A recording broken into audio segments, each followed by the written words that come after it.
महाकुंभ का आज तीसरा दिन है। बड़ी संख्या में घाट पर पहुंच रहे हैं श्रद्धालु। संगम में श्रद्धालु जो कि आस्था की डुबकी लगा रहे हैं। लोगों के आने जाने के रास्ते निर्धारित हैं। श्रद्धालुओं की सुरक्षा के लिए पुलिस बल तैनात है। चप्पे चप्पे पर पुलिस बल तैनात किया गया है। ड्रोन सीसीटीवी से नजर रखी जा रही है। तो बता दें आपको कि यहाँ पर बड़ी संख्या में जो श्रद्धालु जन है वो महाकुंभ में शामिल होने के लिए पहुंच रहे हैं। तीसरा दिन है आज। अविनाश हमारे साथ में जुड़े हुए हैं ज्यादा जानकारी के साथ में। अविनाश, महाकुंभ का आज जो तीसरा दिन है, 2 दिन के मुकाबले जाहिर तौर पर आज भीड़ जिस तरीके से आप बता रहे थे थोड़ी देर पहले कि लगातार बढ़ती जा रही है, लेकिन इसके साथ ही कुछ यहाँ पर ये तैयारियों में चेंजेस भी किए गए हैं, या फिर यूं कहें कि व्यवस्था को और बेहतर बनाने के लिए भी प्रशासन ने यहाँ पर कुछ और इंतजाम भी किए हैं। जैसे कि यहाँ पर पुलिस बल तो बड़ी संख्या में मौजूद है ही, लेकिन इसके साथ ही ये भी जानकारी है कि जो आर्मी है उसको भी स्टैंड बाय रख दिया गया है दबाव को देखते हुए।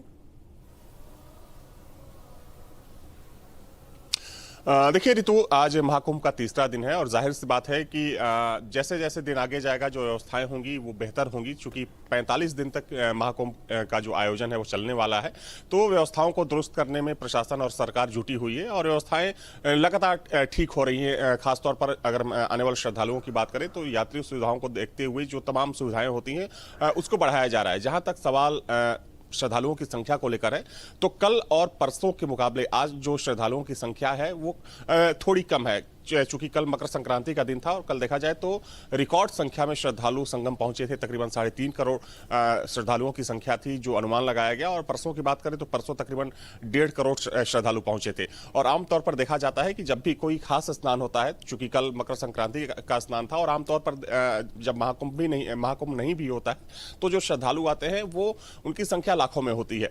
तो कल और परसों के मुकाबले जो श्रद्धालुओं की संख्या है वो कम है। लेकिन हाँ, चूंकि मौनी अमावस्या है 29 जनवरी को, जो कि विशेष दिन होता है, और मौनी अमावस्या के दिन जो तादाद होती है वो भी करोड़ों में होती है।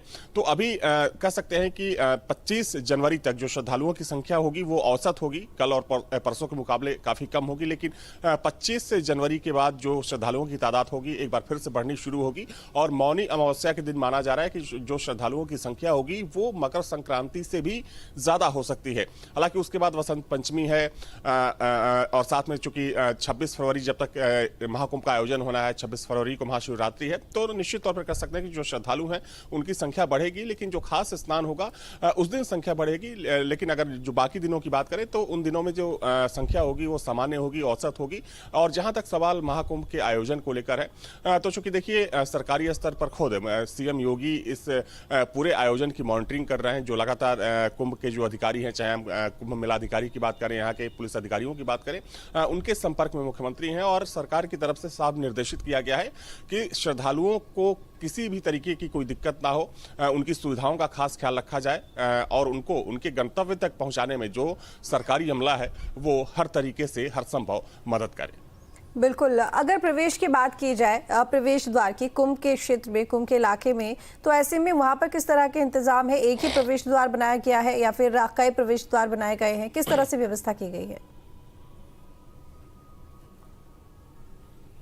देखिए, कुंभ बहुत बड़ा एरिया है ऋतु, तकरीबन 12 किलोमीटर का ये पूरा एरिया है। 4000 हेक्टेयर जो क्षेत्र है वो सिर्फ कुंभ का क्षेत्र है, यानी कि जो संगम का क्षेत्र है। 25 सेक्टरों में बांटा गया है। तो एक कोई प्रवेश द्वार नहीं है, बल्कि देखा जाए तो प्रयागराज जो जिला है, चूंकि कई जिलों से जुड़ता है, तो हर जो एंट्री पॉइंट होते हैं, तो चूंकि वहां पर प्रवेश द्वार तो बनाया गया है, लेकिन कई ऐसे इलाके, चाहे हम जो नैनी की तरफ से जो लोग आते हैं, जो मिर्जापुर होते हुए उसकी बात करें, या फिर जो झूसी की तरफ से आते हैं जो कि भदोही और बनारस से जुड़ता है, इसके अलावा जो लखनऊ की तरफ से आने वाले लोग हैं, तो ये तमाम एंट्री पॉइंट्स हैं, तमाम बैरिकेड्स वहां पर लगाए गए। हाँ, एक बात जरूर है कि श्रद्धालुओं को थोड़ा पैदल जरूर चलना पड़ रहा है, क्योंकि अगर देखा जाए तो गाड़ियों कि आवागमन की अगर अनुमति दे दी जाती है कुंभ क्षेत्र में तो अव्यवस्था फैल जाएगी।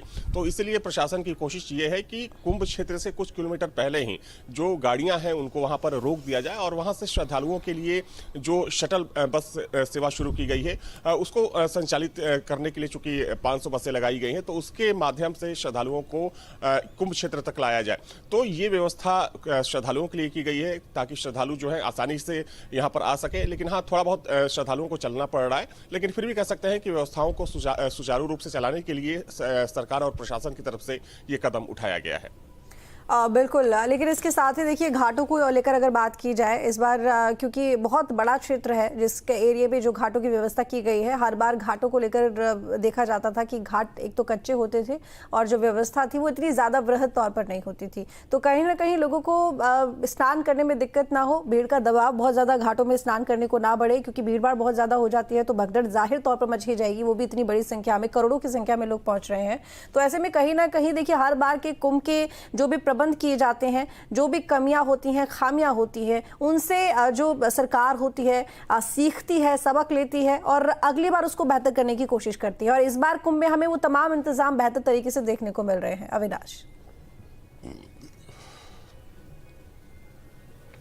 बिल्कुल सही कहा आपने। देखिए 2019 का कुंभ भी मैंने कवर किया था और 2019 में भी जो व्यवस्थाएं थी काफ़ी अच्छी थी, लेकिन फिर भी कह सकते हैं कि पिछली बार के मुकाबले जो इस बार की व्यवस्था है वो और ज़्यादा बेहतर है। जहां तक सवाल घाटों की व्यवस्था का है तो संगम क्षेत्र में ऋतु तकरीबन 40 से ज़्यादा घाट बनाए गए हैं, जिसमें 10 पक्के घाट हैं, बाकी कच्चे घाट हैं। लेकिन जो कच्चे घाट हैं उनको भी इस तरीके से व्यवस्थित किया गया है कि लोगों को कोई परेशानी ना हो। वहाँ पर साफ सफाई का सबसे ज़्यादा ख्याल रखा गया है और साथ ही में जो पानी है, पानी किस तरीके से साफ रह सके, इसके लिए तमाम जो सफाई कर्मी हैं वो दिन रात वहां पर जुटे हुए हैं। क्योंकि देखा जाए तो जो श्रद्धालु हैं, चूंकि वो फूल माला लेकर भी वहां पर पहुंचते हैं, वो सरयू में माफ करिएगा यमुना में या फिर गंगा में वो फूल का तर्पण करते हैं, तो उन चीज़ों को किस तरीके से हटाया जा सके, इसके लिए सैकड़ों की संख्या में जो सफाई कर्मी हैं उन घाटों पर तैनात किए गए हैं। तो साफ सफाई का बेहद खास ख्याल रखा जा रहा है और इस बात को जो श्रद्धालु यहाँ पर पहुंच रहे हैं वो भी स्वीकार रहे हैं। श्रद्धालु इस बात से बेहद खुश नजर आ रहे हैं ऋतु की जो साफ सफाई है यहाँ पर वो काफ़ी अच्छी है। चाहे हम कुंभ क्षेत्र की बात करें, घाटों की बात करें या फिर गंगा या फिर यमुना के पानी की बात करें, तो इसको लेकर सरकार की तरफ से खास ख्याल रखा गया है। जो यहाँ का नगर निगम है, जो मेला प्राधिकरण बोर्ड है, बोर्ड की तरफ से इस बात को सुनिश्चित किया जा रहा है कि श्रद्धालुओं को साफ सफाई को लेकर उन्हें कोई दिक्कत ना हो, उन्हें कोई शिकायत ना हो, इसका पूरा इंतजाम यहाँ पर देखने को मिल रहा है। चलिए ठीक है, बहुत शुक्रिया आपका तमाम जानकारी के लिए अविनाश।